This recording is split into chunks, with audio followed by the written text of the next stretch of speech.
Guess who's back? Back again? Dagoth's back. Tell a friend. That's right, my sixth house cultists. I have missed you, each and every one. Let's get right into my wisdom. Lord Dagoth is a Dunmer. I am becoming tired of these Enwas enwawing it up in our land of Morrowind. I have begun distributing skooma to Caius Cosades and other Enwas in Morrowind to cause a breakdown of their society on an individual level so that it will be easier to drive them from Morrowind when the time comes. I plan to flood the Enwa market with skooma, and when they are all addicts, I will suddenly stop selling skooma so that they all go through withdrawal at once. Do you have any other tips I can use to weaken the Enwa presence? I hope I am bringing honor to the sixth house and the tribe Unmourned. I have tried to slip skooma into the tribunal's water supply, but them being pitiable false lesser gods, they always know not to drink it. Any tips for weakening the false god's presence as well? Well done. Yes, this is a masterful plan. I have seen the effects of your work among the wretched Enwas inhabiting our home. Keep it up. You bring great honor to the sixth house, my child. And fear not, I have no doubt that your poisons have touched the lips of Almalexia and Vivek at the very least. Their minds and hearts are full of vice. Unfortunately, the false gods are too strong in arcane might to be overcome by common intoxicants. But your divine plan will work wonders on the masses. Lord Dagoth, it's patently obvious that you need to touch some grass, or at least the ash outside Dagoth, the volcano. I suggest this only because if a particularly handsome Nerevarine happens to walk in, well, defeat can come in many ways. Perhaps you have already prepared for this eventuality, in which case you are indeed all-seeing. In any case, my question is, are you prepared for the Nerevarine to actually be a work of art like their first incarnation? My child, touch some grass? Is that a euphemism, or are you merely a fan of common horticulture? I have touched many a blade of grass in my day. I shall touch them again in Akulakan when I come marching to your town. Now am I prepared for the next incarnation of Nerevar? In all my years, I am never prepared. I see his face behind the mask of every wretched Enwa that Mami Azura sends knocking on my door. I will always honor my love for him. I swore an oath to my Hortutor. Lord Dagoth does not besmirch his vows. If he turns his blade, presumably not a blade of grass in this case, against me, then of course he shall be struck down. But I will always give him the chance to be where he belongs, by my side as we take back our homeland. And what's this? He's responded to my response. How lovely. Lord Dagoth, it is a common colloquialism meaning that you need to go outside every so often. It is not healthy mentally or physically to stay indoors all of the time. It is good that you have given this consideration. May your endeavors ever yield success. This is very true, my cultist. A healthy mind lives in a healthy body, and a healthy body needs sunshine and fresh air, or, ash and blight winds. Same thing. I am a Dunmer in the mainland. A Dunmer male was singing the traditional song called the Cliff Racer Song, and it attracted 3 cliff racers. He got carried by the cliff, and he was dropped at Red Mountain. What a truly astonishing sight. This, of course, is not a question, but I appreciate the news. Cliff racers, long have they blighted my lands. Their incessant screeching.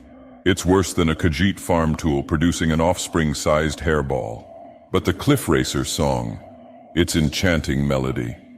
Truly, it takes me back to my days as a young Chimer, frolicking in the ash with my kin.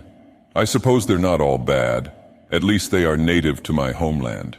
They aren't outlanders, Enwas, like the mongrel dogs of the Empire. How pathetic the mongrel dogs of the Empire are, how vile and revolting.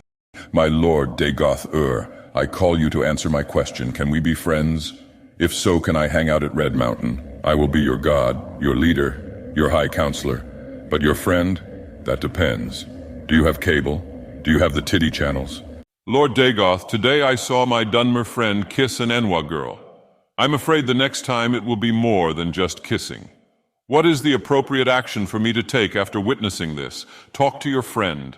Ensure that he is merely sowing his wild Dunmer oats and not professing admiration for this outlander. One may slake his thirst with the waters of the forbidden pool, but he must be careful not to lose himself in the deep. Just please tell me that it wasn't his lusty Argonian maid. Lord Dagoth, why do you dislike the Altmer so much? Do you think it is possible to save the Altmer, or are they simply too inferior to be saved? Save them? I'm a god. My body courses with the full might and power of the heart of Lorcan. My mind stretches across the cosmos. There is no enemy I fear, no mountain I cannot climb. There is no burrito that could be microwaved so hot that I could not eat it. So great is the scope and magnitude of my divine grace. But this task, it is beyond me. The taint of the Altmer is far too vile and insipid to be cured by anything save fire and war. It's like asking if I could save Trinimac from his fate as Malakath. One cannot return a turd into the flesh of the Quama egg.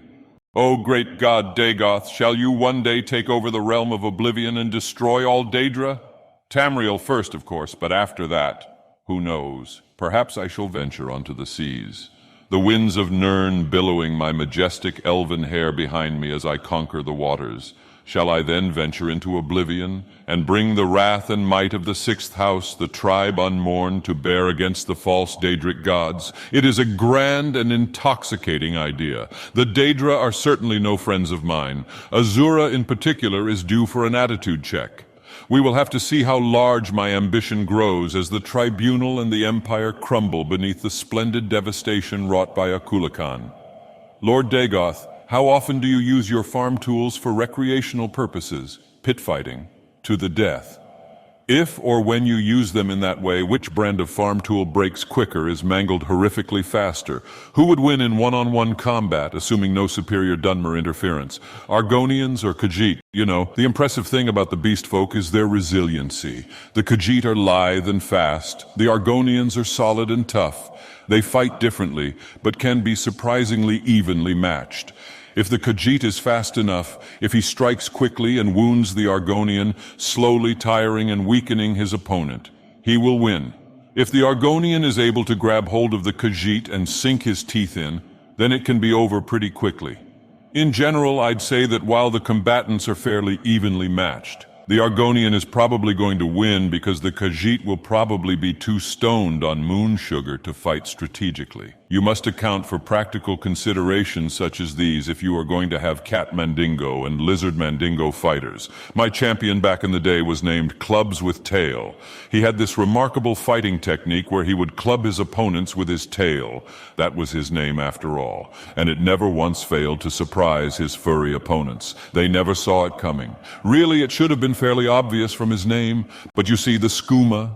Dagoth, why are you such a fraud? No, let's talk about it. You and the tribunal are all false gods. You only obtained your false divinity by using the heart of a real god. You basically stole that power like the tribunal and have done nothing good or godly with it. A true god knows humility and sacrifice. You have done nothing of the sort. Also, if the tools were in your possession, why didn't you destroy them? Surely an all-knowing being like yourself would have known that you were going to be defeated, yet you did nothing to prevent that. You claim to have had such godly power, but you didn't destroy Wraithguard or Keening. Any one of the three being destroyed would have been in your favor, but you didn't do anything. And also, you got your racist, narcissistic handed to you by a farm tool, so you can't say shit. Is this how you honor the sixth house? The tribe Unmourned? My, oh my. It sounds like Almalexia is trolling again. No, you raise some interesting points. I shall answer them. Let's start from the beginning. You claim that I stole the power of the heart of Lorcan, just like the tribunal, and I am therefore no better than them. My Hortator, my beloved moon and star, bade me guard the heart of Lorcan and the tools of Kagranak while he conferred with his loyal counselors. And that is what I did. I stood guard over them, and then when Nerevar returned, he was betrayed. He was murdered by those who swore to protect and guide him. The tribunal stole their divinity through treachery and deceit. Their hands are soiled with the blood of their kin. I was defeated that day. Yes, as Vorin Dagoth. I retreated to the heart chamber. I would die defending the heart of Lorcan, protecting it, guarding it, holding true to my sacred promise to Nerevar. But the heart, it took me. It saved me. I did not steal the power of the heart of Lorcan as the tribunal did. I was given it by the heart itself. I was its guardian, its protector, and it chose to save me, to elevate me, to sanctify my essence into the all-powerful Dagoth. Yes, I draw my power from the heart of Lorcan, as do the tribunal. but they stole this power through treachery and betrayal. I was given it through my loyal service. Do you not see the difference? Then perhaps another history lesson is warranted. Do you recall what happened when Sota Sil and Almalexia returned all those years ago to commune with the heart? When they met me again, they were defeated. I cast them down upon Red Mountain like the refuse they are. How could one false god, as you say, defeat two? Because my cause was just. My fury was righteous. The power of the heart coursed through me and fled from Almalexia and Sota Sil that day. My divinity is earned and defended by just action, and you say that I have done nothing with it? My child, I am sharing the power of the heart of Lorcan this very minute upon the blight winds. It would be in every Dunmer home this instant were it not for the pathetic ghost fence the tribunal erected as a monument to their betrayal of Nerevar. I will tear down that wall with the second Numidium, and then the full power and fury of the heart will be on display for all to see. You say I should have destroyed the tools, since they could become the instruments of my demise. This shows how little you understand me and my purpose. I gave my life to defend the tools of Kagranak. It was my duty to guard them, destroy them. This is antithetical to my vow to Nerevar, and unlike the cowardly tribunal, Dagoth keeps his word. And when was I defeated by a farm tool? I do not recall this. Perhaps you should come explain it to me in person. I invite you to the Heart Chamber. There you will find the treatment you deserve. All right, that's enough for now. Thank you, my dear sweet cultists, for your supplication. I look forward to sharing my wisdom with you again soon.